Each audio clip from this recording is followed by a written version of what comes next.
dengan alam zahir, putus seluruhnya. Ana nadoleh di diri kita tadi, huru harabatin. Ya, takut tiba, ragu datang, penyesalan tiba. Maka itu sebabnya ya, setiap orang mati tadi yang meminta kepada orang yang tinggal untuk disegerakan menguburkan. Nak jalih ke surga atau ke neraka. Bawa perasaan itu ke kita. Dan itu tidak jauh, dekat daripada kita. Nah, kemudian dimandikan. Seolah-olah kita benar-benar, tidak seolah-olah kini, dan seolah-olah, tapi saat itu benar-benar. Malah saat ayat pemandian benar-benar akan disaksikan nanti. Ini seolah-olah baru, pada waktu itu nanti benar-benar.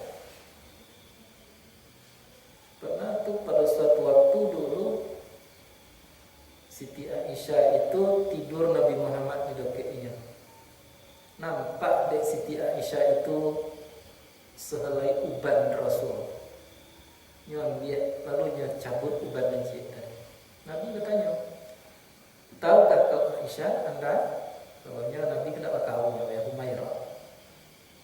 Apa yang pedih di atas kepedihan? Tidak tahu ya Rasul, engkau lah yang tahu dan Allah. Diterangkan, yang pedih di atas kepedihan itu adalah timpaan air mandi jenazah. Jadi air yang dituangkan itu tuh tak tanggung-tanggung pedih, tanggung-tanggung sakit, menjerit pada waktu itu tapi tidak didengar oleh manusia. Bawa perasaan itu lagi. Nabi saja merasakan itu. Waktu Nabi Khidir dulu mati percobaan dilakukan oleh malaikat Israel, kayaknya setelah itu ditanyakan bagaimana mau itu ya Nabi Idris jawab Idris 1000 kali 70 kali dikuliti hidup-hidup. Jadi kambing kubah hidup-hidup barang sakitnya tuh kali itu 70 kali. Itu yang bisa aku bayangkan, bahkan lebih. Itu pasti akan dilalui oleh setiap yang mati. Tapi ingat, bisakah manusia tadi menghindar dari itu? Menghindar tidak bisa, tetapi terkicau bisa. Artinya tak tahunya sakit tadilah sudah barunya tahu. Contoh, orang sunat Rasul, anak-anak sunat Rasul, 10 orang sunat Rasul tadi sama kadar sakitnya tuh, karena sama-sama dipotong, ya. Tapi bisakah menghindar? Tidak bisa, harus melalui sakit itu. Tapi dia bisa terkicau. Mengapa? Karena dibius. Kalau sudah itu baru tahu sakit. Ajar itulah nanti. Bawa perasaan kita. Bawa perasaan tadi itu tak main-main itu. Nah, kemudian tadi osong kita tahu, pada waktu itu kita tahu. Kemudian dikuburkan, itu bunyi dalam batang kaji, berdentung tanah penimbunan.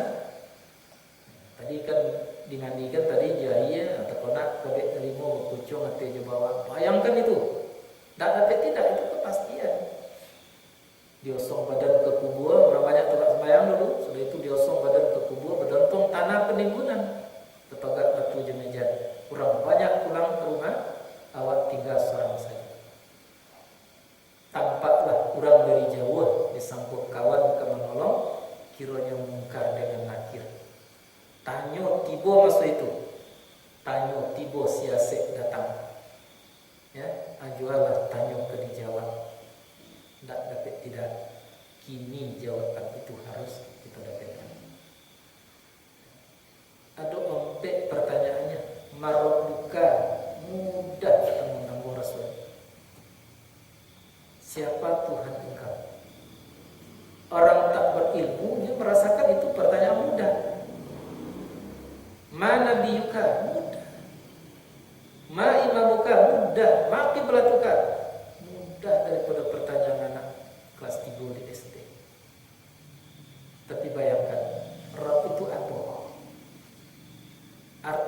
sekurang-kurangnya mencipta, mengatur, menentukan. Itu artinya Rabb. Itu paling kurang.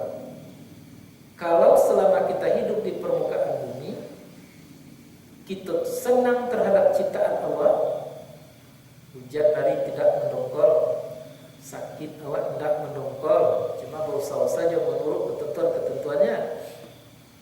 Kemudian apa yang diputuskan Allah untuk kita ridai selama kita hidup di permukaan bumi. Allah mencipta, Allah menentukan, ketentuan Allah Subhanahu wa taala kita terima. Jangan dibantah ketentuan Allah dengan hati yang tidak senang. Baru dapat terjawab nanti pertanyaan marah bukan.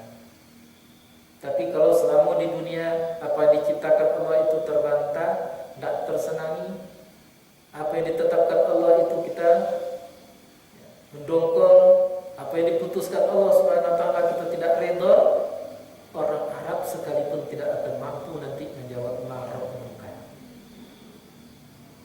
Karena mudah tuh. Nampaknya mudah, tapi sebetulnya amat sulit. Jadi banyak sekali nanti orang Arab itu yang pandai berbahasa Arab itu tidak bisa menjawab, karena tidak senang kepada Tuhan. Orang Ajam pun kalau punya tidak tahu dengan orang Arab tapi senangnya kepada Tuhannya, dia bisa menjawab nanti. Nah, betul juga imam muka. Imam itu artinya adalah di muka. Dari imam di belakang. Imam harus di muka. Jadi imam muka artinya apa yang di muka kamu. Di muka di situ bukan masalahnya badan, karena badan tadi apa kuburkan. Di muka kamu itu artinya di muka roh hati kamu. Kalau andai kata koran yang di muka hati, tidak bisa menjawab itu. Kalau komik yang di muka hati, tidak bisa. Yang lain-lain tidak bisa. Tapi kalau Quran yang di muka hati, itu utamanya. Paham kita maksud tidak akan selamat kalau tidak ada Quran. Baru bisa menjawab imam muka Quran. Kemudian nabi yuka. Nabi itu adalah berita besar. Nabi orang membawa berita besar. Berasal daripada kata-kata naba'ah, berita besar. Jadi bahwa Nabi itu dia disebut Nabi karena dia membawa berita besar. Apa berita besar tadi? Surga, neraka, Allah, hisab, dosa, pahala. Itu berita besar sama sekali. Nah, siapa yang bisa menjawab Nabi Yuka nanti? Orang yang benar-benar merasakan berharga, merasa tinggi tentang pesan-pesan Allah melalui Rasulnya kepada diri. Itu mengaji kini. Kalau kita tidak merasakan bahwa ini adalah suatu keuntungan, kita tidak bisa jawab. Tapi ini adalah suatu keuntungan. Sehingga Nabi mengatakan khairun nas man ta'allama al-Quran wa 'allamahu. Orang yang baik itu adalah sebaik-baik manusia adalah orang yang mempelajari Al-Quran kemudian dia mengajarkan. Itu mafhum mukhalafah bisa dipahami itu. Seburuk-buruk manusia orang tidak peduli kepada Al-Quran, apalagi menyembunyikan yasudduna an sabilil Quran, menghalang-halang kepada jalan Al-Quranul Karim. Tidak mudah. Itu harus tanyakan diri kita sampai di mana kita kepada Allah, sampai di mana perasaan kita kepada Nabi Imam tadi, sampai di mana perasaan kita kepada pesan-pesan Nabi kepada kita. Nah, sampai nanti mati belatukan. Apa kiblat Anda? Kemana menghadap kamu? Ya. Tak lain tidak bukan jawabannya nanti adalah Ka'bah. Itu makanya menjerit batin kita mendengar berita-berita tentang Ka'bah. Bagi orang-orang telah kembali haji, lalunya sampaikan Ka'bah begini. Di waktu kita haji kita hanya berjarak tak lebih daripada 3 meter dengan Nabi kita Muhammad SAW. Di waktu ziarah ke kubur makam Rasulullah tak sampai 3 meter jarak kita tuh perkirakan dengan Nabi Muhammad. Mengapa? Karena Muhammad itu Nabi-nabi itu jasadnya tidak rusak di dalam tanah. Itu risiko kini. Ingin ke situ, ingin membuktikan. Lalu terjadi di dalam jiwa kita, kapan saya akan sampai ke situ ya Allah? Itu yang kita jeritkan dalam batin kita. Orang itu akan mampu menjawab nanti maqiblatuka Ka'batullah. Tapi kalau lalu malam saja apalagi tidak ada keinginan untuk itu, maka tidak akan bisa dijawab nanti. Nah, jadi pertanyaan nampe itu pokok. Banyak pertanyaan yang lain nih. Siapa saudara kamu? Siapa yang kamu jadikan dulu teman di dalam kehidupan? Oh si fulan ya Allah. Bagaimana si fulan itu ya? Pejudi ya Allah. Nah, berarti kamu sama dengan dia. Nah, tapi siapa kawan kau? Siapa khalil kau dulu di permukaan bumi? Ya si Anu ya Allah. Kebetulan dia orang taat, maka berarti kamu dapat syafaat, dapat limpahan daripadanya. Kawan saja tuh baru. Sampai nanti itu akan ditanyakan. Ya macam-macam lah pertanyaan. Apa perasaan kita? Kemudian baru terjadi hari berbangkit. Lan tazula qadama abdin hatta yus'ala an arba'a fi salim. Waktu berbangkit tadi tertegak, tidak bisa bergerak sedikit pun sebelum dapat menyelesaikan 4 pertanyaan. Ya. Umur kamu, muda kamu, ilmu kamu, harta kamu, secara umum dijawab di situ. Tapi terjawab baru dapat bergeser sedikit. Macam-macam kejadian dan keadaan yang terjadi pada umat yang sedemikian. Bayangkan manusia dari Adam alaihissalam dulu sampai kepada manusia di akhir zaman, tidak ada seorang pun yang tidak dibangkitkan tadi. Bangkit sama sekali. Dalam postur tubuh yang berbeda-beda tergantung kepada karakternya hidup di permukaan bumi. Ya, ada yang dibangkit seperti babi, ada yang dibangkit seperti anjing, ada yang dibangkit tubuhnya itu seperti kudo, ada yang dibangkit tubuhnya itu seperti binatang berbisa, dan ada yang dibangkit seperti anak muda-muda ganteng-ganteng sebaya umur 35 tahun rata-rata. Itu bayangkan, kok jampang kita nanti. Jangan lagi perasaan kita habis hubungan dengan yang lahir ini. Perasaan kini sajalah berubah kita menjadi monyet misalnya. Lah kira-kira di malu wak tahu jo, ditakui wak tahu, dinanelok wak tahu jo. Nah, na'udzubillah min zalik. Kini diselesaikan masalah itu.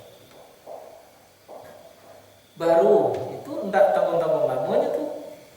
Bukan setahun 2 tahun itu, di dalam kubur itu saja lama, di masyarakat itu lama. Baru masuk lagi kepada masalah berhisab. Ya, dipertanggungjawabkan oleh seluruh laikan pijak-pijak mata, kita pertanggungjawabkan di hadapan Allah Subhanahu wa taala nanti.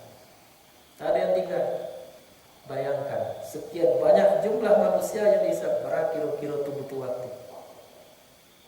Tanggung lamanya, antri.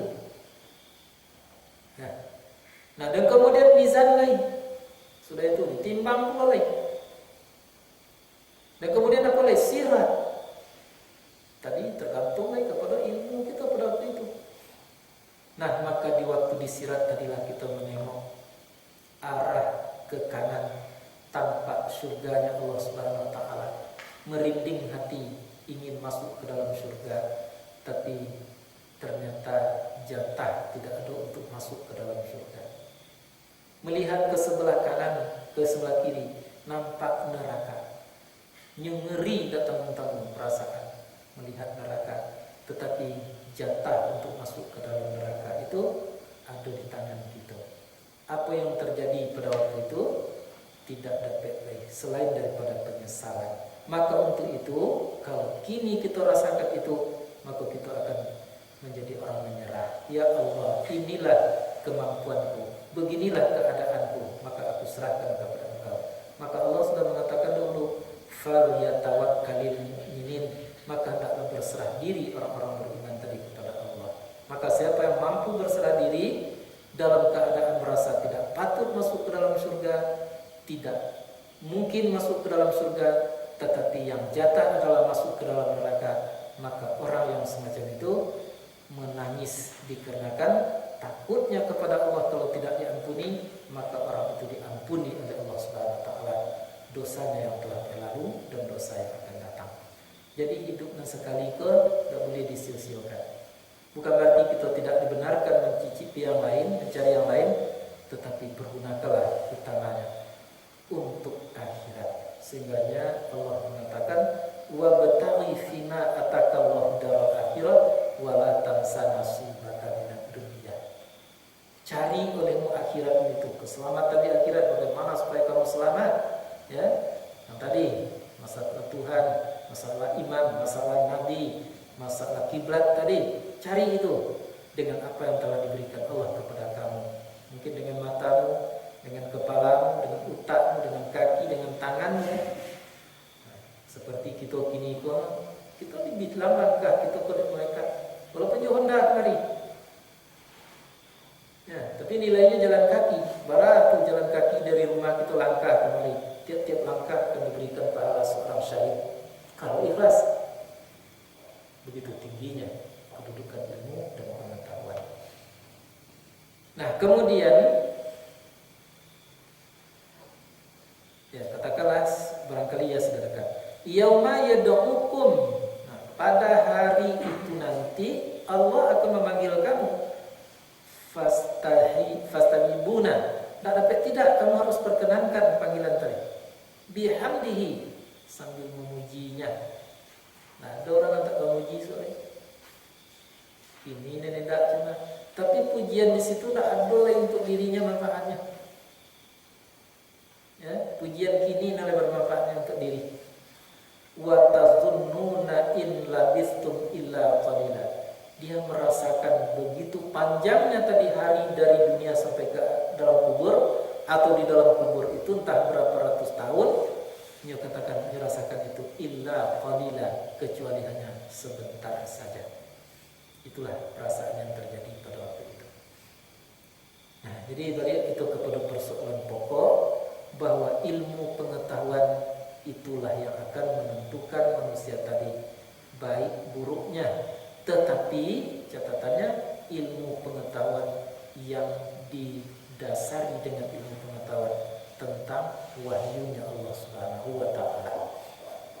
Nah, kalau mantap ilmu pengetahuan tentang wahyu Allah, maka ilmu-ilmu yang lain akan masukkan ke dalam surga.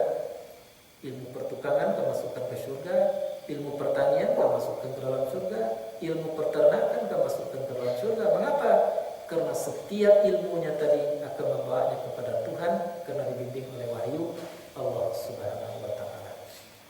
Nah, jadi sekali lagi kita bersyukur bahwa kita dapat melakukan hal yang semacam itu walaupun dalam kapasitas terbatas, tentunya tak mungkin sempurna kita, tapi kita masih bisa meneruskan. Ya, tiap malam lah istilahnya kita pelajari Al-Quran itu secara detail.